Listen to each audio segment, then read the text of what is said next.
Thank you for coming back to my second talk for today. This one's called the Hybrids Dilemma. My dilemma is that when I go into present mode, my emojis disappear. So, which one? So I'm going to go with the one that has the emojis. So Stuart, thank you for the introduction. And I want to, let's see, here. So I'll give a little short introduction of my background as a hybrid. I'm a wannabe writer. So in grade 6, I decided I really wanted to be a writer. I was going to write horror novels. That didn't turn out. But then I was also a marketing and computer science dropout. And I eventually got my Bachelor of Fine Arts in something called New Media, which is more or less interactive art installations. Being an artist doesn't pay very well, so I became a Flash and web developer. I also do hardware hacking, and nowadays I'm more of a tech educator. So you can kind of see that I have this really weird background, and when people are like, oh, what do you do? It's like I have to like pause and think, what story will I tell them about who I am? And it's really hard because I really identify as being someone who can't be categorized. And so just from people in this room, like who here kind of resonates with any of these, like a hybrid or a unicorn or a polymath? Just like raise your hand. Multidisciplinary, multipotentialite, T-shaped. Yeah, so it's really hard to feel that you can, make a checkbox and decide that you are this one thing. Just to kind of help with the panelists, who here might be in either management, HR, or recruiting? So everyone's just kind of here because they self-identify. Okay. And so we have our panelists, Pansy, Steve, and Vitaly. And so we'll be going through a few questions with them. But if you do have any questions, we will have time for Q&A afterwards. And if you do want to, we have a hashtag HybridsUnite. And so if you have any questions that you don't want to get up, I will try not to check my phone too much during the talk. But if you want to tweet something at that, we can start collecting some questions there too. So I'm going to go through some introductions. And so I'm going to start with Steve. And so Steve, great, your mic is working, perfect. I think so. So I first met you when you were working at Google as an engineer. And so the next time I saw you, you were transitioning into design and taking a graduate design program part-time at OCAD. But you were still working at Google. Mm-hmm. And now you had a product at a small startup. And so we'll talk a bit more about your experiences at Google and OCAD a little bit later. But I have two questions to start you off with. What made you sure that you wanted to leave a very lucrative engineering job to switch into design? Was it a specific event, or was it something that you struggled with for a while? And now that you're Chief Product Officer at Byte, tell us how being a multidisciplinary hybrid supports or doesn't support being a product manager. So to answer the first question, I've always been, and I think this is going to resonate with a lot of people, but I've always been a techie, but was always a designer at the same time, right? Like I headed the layout team, the design team on my yearbook council at high school. I almost went to York University for graphic design, but instead did computer science at Waterloo and fine arts on the side. So there's always this kind of like duality in my interests. And so I think there was a certain point after spending 3 years as an engineer at Google where I was like really itching to like do not just front-end coding, but also have more say in how the interaction design or user experience was built up for Chrome web browser, which is what I was working on at the time. And so that was kind of the decision-making point. Like I knew I didn't want to be just an engineer forever. Like coding is fun. I still do it today. It's still important. I thought I was decent at it, but I wasn't one of the best either. And so I wanted to kind of really jump into the other realm. To answer the lucrative bit of that question, and we can get more into this later on, there was actually it's well known that designers are paid less than engineers in tech. It's kind of a well-known thing if you look at surveys of compensation. My case was actually different in that I actually stayed an engineer on paper at Google and just got fed design work by my manager. So I got paid as an engineer still, not a designer. So that wasn't actually a factor. I think that is something to consider, though, when you're trying to think about a switch or a dual role, because it does affect, obviously, your lifestyle and stuff. So definitely a consideration. And the other question was asking around product. So you've now started heading product at Byte. So how do you feel that being a multidisciplinary practitioner has helped you move into product? Yeah, so we're a super small startup. It's like me and my 2 co-founders and a couple part-timers for the most part still, right? We're not, we're bootstrapped. We don't have a team yet. And so it's easy to answer the question when someone asks you what you do, because I do like everything, right? Like I don't just do engineering and design, but I also do like marketing. I do sales, which I hate, and as an introvert, and a lot of other things that you wouldn't expect. But it comes in handy when you're multidisciplinary, right? Because you can actually be effective at those things where others cannot. So the 2 original co-founders was like a Yale business MBA guy and like a hardcore engineer, like more hardcore than me. And so it was hard for them. First of all, they had no design chops at all, so I could fill that fully. And then I could pick up slack on engineering or business stuff or anything in between as well. So it's helpful to have that Swiss Army knife in the realm of entrepreneurship. Right? In an established company, it's different because they have these specific goals and specific roles, and that's why we can get into that later on. So they have, you're an engineer, and that's your name, your thing on paper, and that's the work you do. But at a startup, it's different because you really do need all those different kind of skills. So it actually comes in handy. Yeah. Nice. And do you ever see yourself going back to being just an engineer or just a designer? Never. Okay, great. So Pansy. You have 2 slides here, so let me know if you want me to switch. But so by sheer coincidence, it turns out that you and Steve attended the same strategic foresight and innovation program at OCAD. We were in the same class. At the exact same time. This was not planned at all. Yeah. And so you're currently the principal designer at Intuit, but in your bio you write that you have a natural curiosity, which has led to some pretty diverse passions, including tech, design, complex spreadsheets, I like that, and so on. And you've also been in marketing, sales, and product. So we'll talk about OCAD soon, but how does your current role as a designer relate or doesn't relate to what sounds like it was a wide range of previous careers and side hobbies? Yeah, so it's funny how I kind of went into all of these different roles. It was really my desire, like I have an insatiable curiosity. I find everything really, really fascinating. So I want to learn everything, and every problem is like, oh, that's interesting. I could try and solve that. And so a lot of my problem solving was really just learning what I needed to do to actually solve that problem. So if you look at the next, so those are some of the roles that I've held at some of the different companies that I've been at. But now that I'm at Intuit, I feel like all my previous work experience and all of my education is kind of all coming together now because I lead a multidisciplinary team at Intuit where I've got a couple developers, a couple designers, a product manager, a marketing guy, a salesperson, and we're being tasked to go out and search customer problems that we can try and solve and come up with future products for Intuit. And so I feel like all my previous various work experience and my design education have kind of come together to help me lead a very diverse group of people. I can speak their language, and the design education is really helping me put method to the madness, and we're not just trying to solve problems and find problems and by like stabbing in the dark. So, nice. Yeah. So do you think that design feels like it's the end of your hybrid career, or do you think that there's something else that you have in mind afterwards? Yeah, no, definitely not. It's funny because in my interview, they actually asked me, like, what's your 5-year goal? And I'm like, I've stopped making 5-year plans because I never stick to them. I just find interesting problems that I like solving, and I learn the skills that I need to go do that. So nice. Thank you, Pansy.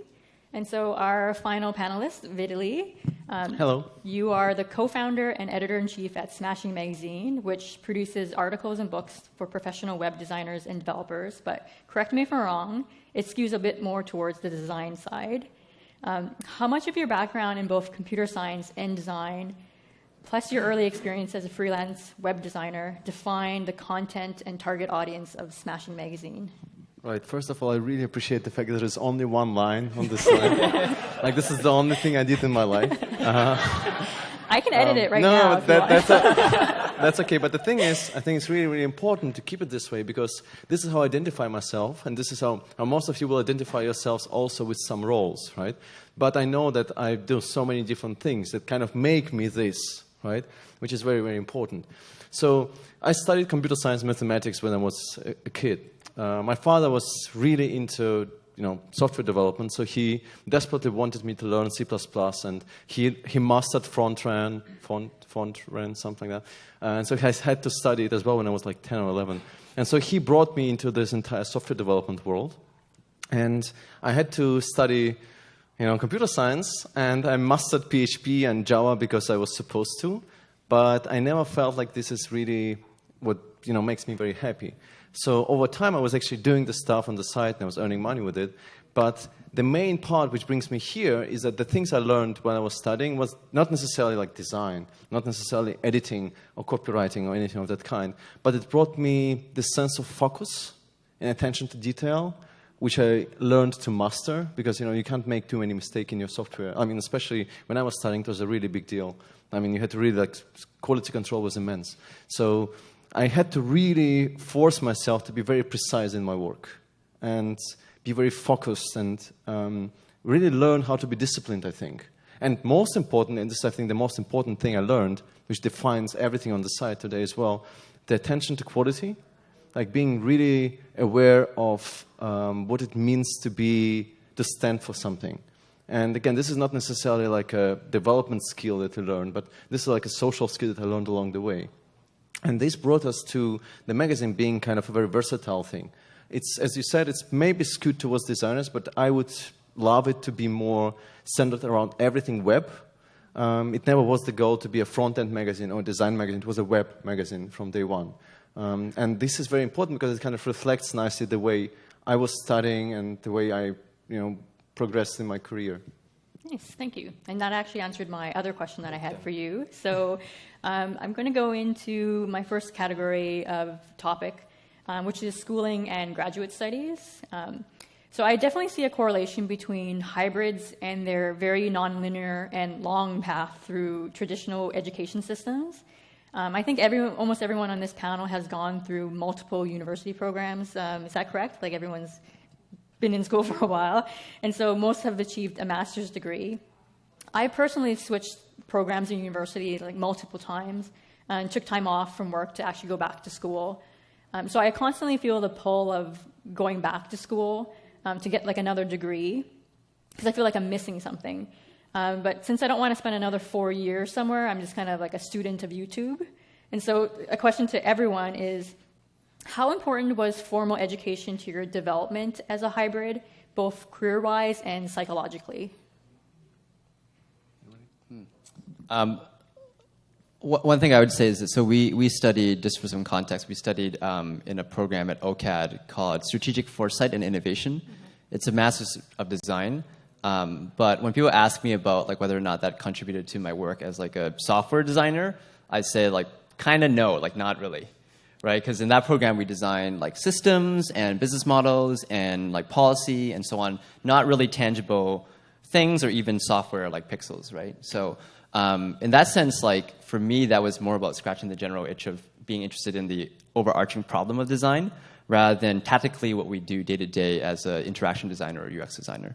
So it's kind of not, I mean, I think like just like you, I'm more of a student of YouTube, a student of Medium blog posts, a student of a lot of books. Like there's a great bunch of books in that that store back there with Pearson that has a lot of books that I read getting into it. And I think that's where a lot of my learning came in personally anyway, for design. I think for me, it really depends on what your learning style is. For me, I like in-person learning. I feed off the collaborative sort of environment. I was doing a lot of, meetups and stuff like that, learning some of the methodologies that the OCAD program was teaching. And then after a while, I was like, okay, I need a more structured approach instead of trying to piecemeal everything together. So I appreciated the structure, which is why I went and did the program. I was going to do an MBA, but I think I was trying to do an MBA for all the wrong reasons. So I'm a big advocate of, and I think this was a quote that maybe a chief education officer at Google actually said, find a problem that you're really passionate about solving and then go learn the skills to go do that.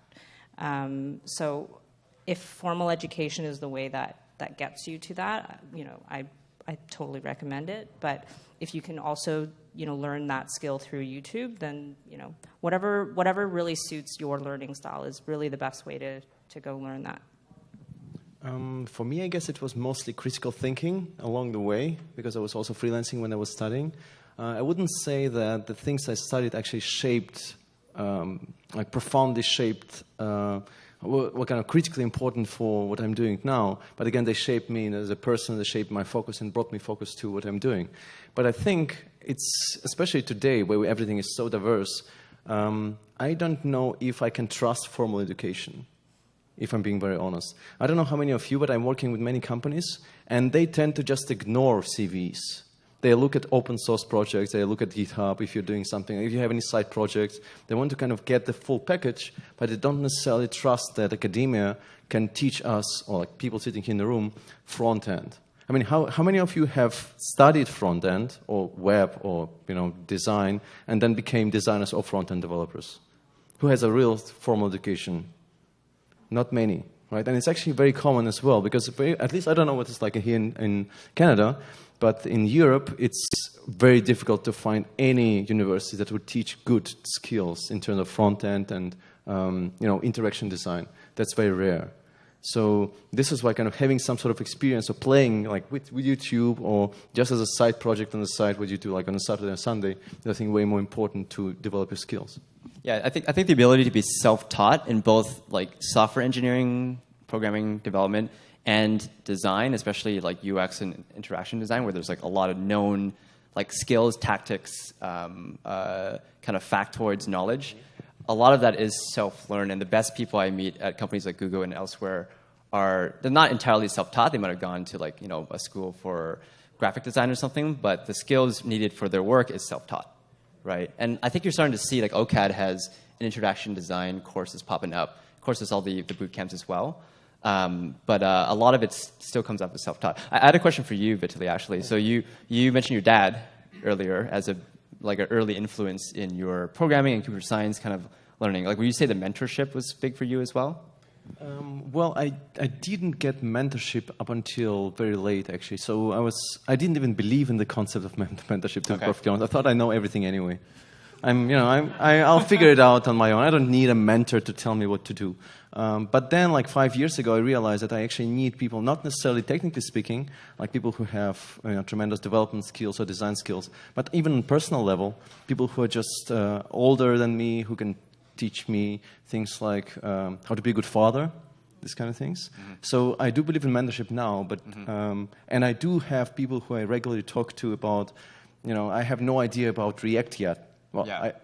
I do now, but I mean like a year or two now before. So where am I going to start? What do I need to do? What are the main things I should avoid? Right. And then I specifically go to these people and talk first before diving deep in the subject. That aspect there of avoiding something is really interesting, right? Because like I've read, once you read about a dozen Medium articles in UX design, you've read all of them because it's all the same stuff at that point, right?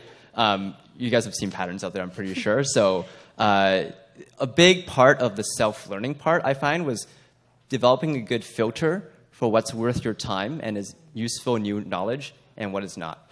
And just to make this a bit more concrete, like this part of the talk, I personally have a list of books that I send to people who want to get into UX design that you should read. I'll mention a few of them, including Don Norman's Design of Everyday Things, 100 Things Every Designer Should Know. Those are the seminal books that I read getting into it. And I think that knowing what to read versus what to kind of skip is very helpful as well. So if anyone wants a list of those books, please tweet at me. Happy to share. Yeah, and in general, I think critical thinking about really asking yourself why you agree with something before you agree. That's been so important for me. I used to be a perfectionist for a while, and really, to the last comma, we had conversations about should a comma be, in the underline when you link it on the web. We had discussions about it for hours. It's not a joke, by the way. So, this is the kind of level we're talking about. And if you attend my talk today, you'll see kind of a couple of things like that as well. But it was really important for me to kind of step away from being a perfectionist and trying to be critical for myself, about myself, trusting those books and trusting, but also kind of having a really critical discussion with yourself, I guess, about what's written in the book, right? So that really helped me as well.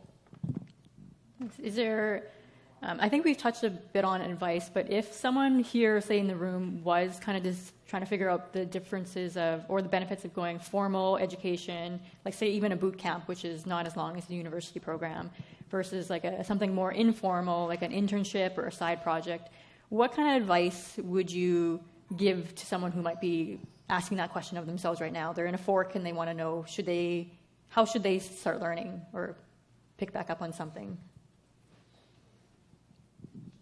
Well, I think it's important to have some sort of formal education. It's really just shapes who you are. But at the same time, it's also very, very important to kind of have an idea where you want to go and then explore. I think that it's really important for everybody to have a map. You don't need to know everything about everything, and you don't need to be formally educated in your main, necessarily being formally educated in your main field expertise. But you need to know where to go if you need to dive in somewhere very deep. Right? So if somebody comes to you and you have a React project all of a sudden, you need to know where to start without thinking about what the hell is this. Right? So you need to be kind of able to have this map in front of you to be able to navigate very comfortably. And in order to do that, I think it's very important to have global overview of what's happening and also kind of be very, very clear about the local scope of what you're working on, but never leave the big picture either. Right? Does that make sense? So that's been very helpful to me at least. I can try to sum it up. Like I'm very opinionated about things like boot camps. One thing I'll say is that all the stuff that you can be taught at a boot camp is on the internet and disseminated amongst your peers, right, including mentors and stuff. However, what boot camps offer that you can't get from those two sources is they give you an ordered list of what you should read and get into, and they give you deadlines, right? There's like some hand-holding involved in actually making you do the work, give you projects to work on and things to like goals to shoot for. That's what you're really paying for, in my opinion, in things like boot camps and even just school in general. And that's invaluable in some ways. If you can generate that motivation yourself, then go find the stuff online and read the stuff online. But if you can't, then like paying for a program, a lot of it is about driving you over like a very strict, 11-week session towards that same goal, right? Actually, to add on that, that's what I mean by pick the style that works best for you. For me, I really need structure and I need the accountability. If it's just me having to go make my own schedule and learn all these different things, I don't have the discipline. So yeah, I'm lazy as fuck. So that's why I sign up for these courses. Is anyone here from the University of Waterloo at all? Okay, I'm about to diss her school. So I went to Waterloo, and people in Canada think, and also in the States, think that like Waterloo is one of the best schools for computer science grads in terms of people who go into industry. That is true. We're pretty good. But I realized the reason for that is because of the co-op program and how they actually just force you. Like you have to do 4 out of 6 co-op programs terms successfully. Otherwise, you don't get your fucking degree, right? And that is enough motivation to craft really good grads. Right? Like, I think that without that, I'd be pretty sloppy. Like, I wouldn't have had that job at Google, right? Like, that structure and the framework they put in place, and same with these boot camps, right? They have industry days. Those are amazing, is what you're really paying for, I think. Nice. So let's move on to job satisfaction and career progression. So I think, personally, one of the major dilemmas of being a hybrid is job satisfaction. As I wrote in the panel description, it sounds really glamorous to be multi-skilled. Employees get this 2-for-1 deal. But in reality, most workplaces aren't really organized or optimized for a workforce of hybrids. When I read a job posting, I rarely feel like the job posting is actually speaking to me. And so we'll talk about the employer's role a little bit later. But first, let's talk about what the individual can do. It sounds a lot like everyone here is more focused on what they can do as a hybrid. I think there's this underlying anxiety about not knowing enough, even though you know a lot, or having learned the wrong things, like that you've wasted time doing something. So I think we've touched a bit on this about learning. Like, one reason why you're probably a hybrid is because you love learning, and you've probably learned how to learn fast. But on the other hand, you probably attempt to take on everything yourself. And so you kind of know that there's a time limit for what you can do. And so in terms of being a hybrid, let's talk about depth of knowledge versus breadth. How do you balance these two very opposing ideas? I think I asked myself that question like a couple of years ago because I was really struggling a lot of finding what actually makes me happy, like really happy. So I used to be a CEO for a while, and then some things happened in my personal life, and so I just wasn't available for the company. So I stepped away, and I realized that things are happening in the company. That's okay. It's like people kind of self-organize. They find a way to actually make and progress things in the way as I was, saw it and was seeing it as well. So that's 3 months later, then I resigned as a CEO, and I started writing and editing and coding and designing and all this again. That was really wonderful, remarkable for me. But it kind of brought me to this understanding that it's really, really important to not necessarily know everything about everything and kind of be in business side because, it's cool to be a CEO and be in, hiring people because you know best how to hire best people and not to be at the same time in development because you know how to best code and so on. But maybe know enough to be able to navigate again in this space. So I feel like at this point I know 1-2 things really well and other things are okay for me. I know exactly where I need to go in order to learn something, right? So that's been like my magical formula. Think about what you like the most, and that should become the core of what you're doing. And then spend 10, 20, 30,000 hours to master it as much as you can. And if you need to move to somewhere else later, you can still do that. It's like 30,000 hours is not the entire life, right? But then at the same time, important to have this kind of overview of other things to dive in if necessary. Thanks. Anyone else want to add on when do you decide to change gears between breadth and depth? I think breadth for me happens by accident just because I have such an insatiable curiosity, so I end up just reading about a whole bunch of different things. And then depth for me, it's kind of what Vitaly was saying, that you learn enough to have the right conversations with different people, but then you learn to let go when you bring in smarter people than you to carry on the torch. So yeah, I agree with that. I didn't learn that until I did this startup with my 2 friends because I realized how much you really need to lean on other people when you're not an expert. Right? You're a jack of all trades, but you're a master of none. So you need to have someone else who is a master or someone who, combined with you side by side, can master some aspect. Right? So for me, it's my CTO and we both tag team the coding. Right? I usually start from the front end, he starts in the back end, and we meet in the middle. So being able to do that effectively is really important because you're going to be stretched thin because you have so many interests in different places. So it's hard to really go deep. And so you lean on other people to do that. It's harder when you're a one-person shop, right, trying to do it on your own. But with a team, you really have to lean on them for sure. And just to add on top of that, I think what's been also very useful for me is to, the way we set up teams is actually very much to embrace the hybrids that we have anyway in the world. So what we tend to do is, whenever we hire somebody, we hope that, or we at least try to get to the point where that person is maybe 60% great in what they do. This is, that one's wrong. They're great in what they do, right? But this is only to 60% of the main primary field of expertise. They're also interested in 40% in other things. And they may be not as great in that field, but they know enough about that field to be dangerous, right? And so everybody in the team is basically like that. 60% of time, so more or less, or maybe 70% of time, is dedicated to the main thing that you learned and that you know and that you are really best at. And 30% is literally everything else. So everybody is rotating, and you can have a backend developer writing or reviewing articles, have an editor doing CSS. It's all mixed. Nice. And so we'll definitely dig into that a lot more because I think there's a lot to say about what the employer's role is. But in terms of if you're out here as a hybrid, you might have had a dilemma of if you kind of feel like a jack of all trades, master of none. So what advice would you give to people to sell themselves to a potential employer? Is it just a matter of finding a great workplace that fosters them, or do you have to promote yourself in a different way when you actually have all these different skills but don't feel like you're a master in any of them?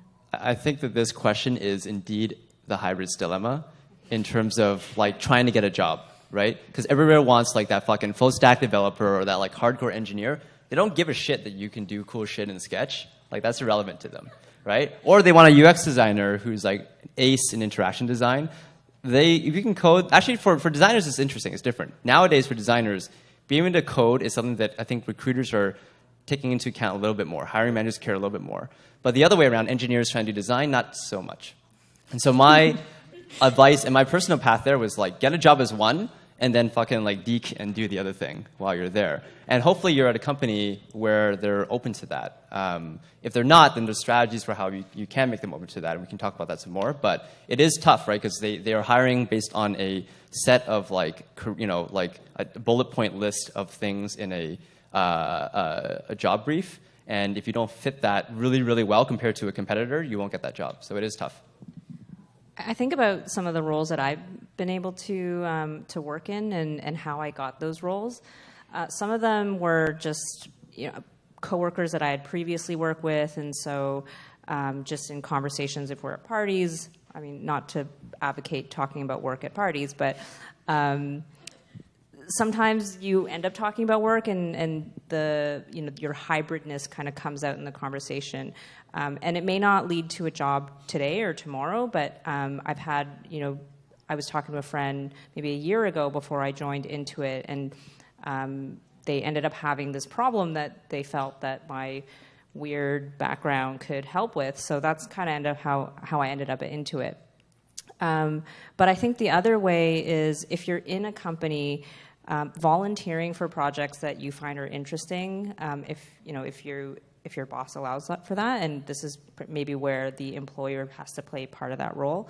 Volunteering for those projects sometimes help with kind of navigating, getting to do other different things that may not be part of your everyday job description, or finding an executive that trusts you to kind of spark a new project where you can kind of stretch in different ways. Great. So we have 10 minutes or under 10 minutes left. So let's talk a bit more about the employer's role. And so I find it really interesting that you have structured, your company to really foster like this multidisciplinary, like even that you look for someone who you can kind of stretch in terms of their skill set.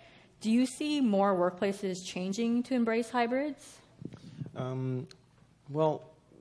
It's difficult to say, but from the companies I'm working with, it looks very interesting that it's very interesting that many of them allow now for remote work. We all know this, so you can go stay at home if you want to and work from a coffee shop. It doesn't matter that much, but it also means that the workspace is changing.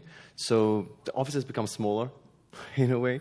I don't know about your companies; maybe they're growing like crazy, but because people are working remotely a lot, it feels like people are more autonomous in their choices. In where they work, how they work, and if they want to go into the city and work, that's perfectly fine as long as the work is done, right?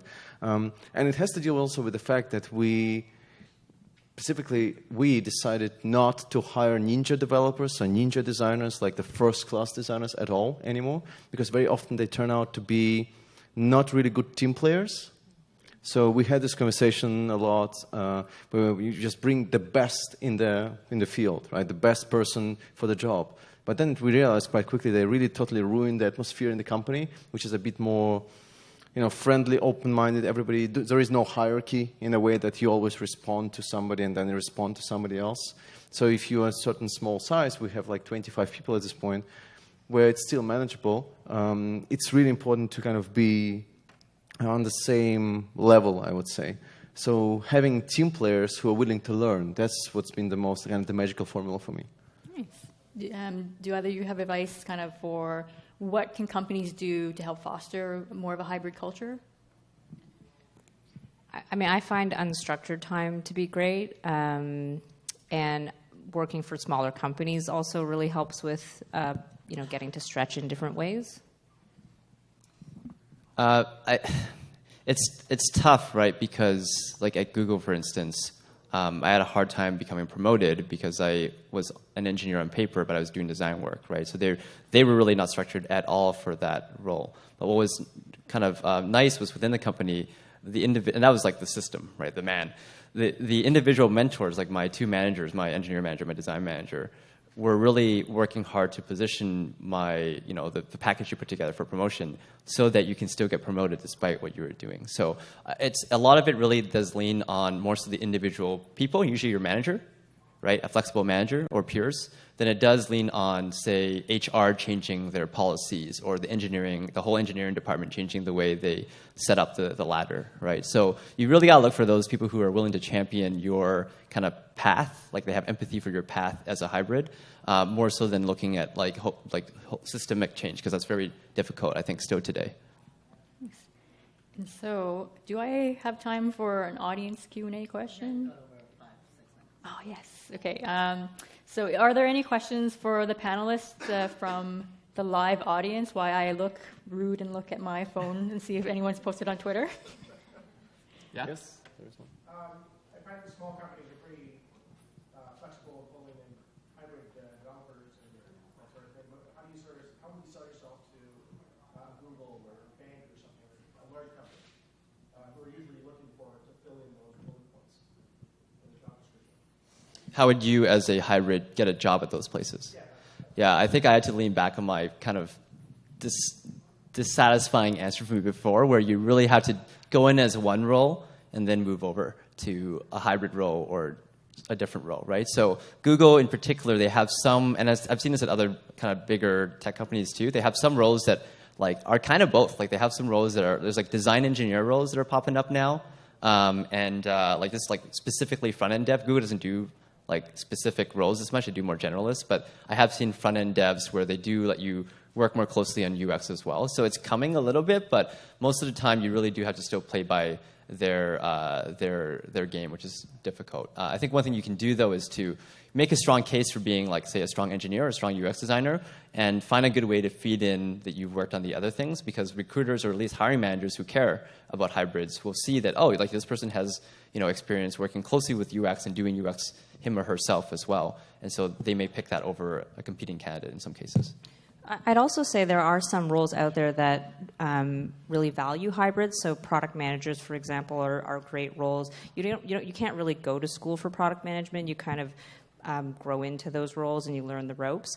But like product management is great because it ties together. It's like the glue that holds together all the different parts, like customer needs, business needs, design, dreams, and developer realities. So I think product management is something to definitely explore for hybrids. I think in general it's important for us all here to understand one thing, that all of you here being hybrids, and I guess that most of you are hybrids are in a very good position compared to people who are skilled only in one single thing. Right? So I think if you position yourself in your job interview as not just front-end developer, but front-end designer, for example, just this little twist of words can already help. Right? Because you will be seen not just a person who just writes CSS or JavaScript for a living, but also has some at least understanding of what design means. Right? So I think that kind of highlighting and maybe even emphasizing the roles that you can also have in the company or how you can help out, that will be only a benefit. Even if somebody's looking specifically for a full-stack developer, if they know that you're a full-stack developer with some skills in other fields, that can be only benefits.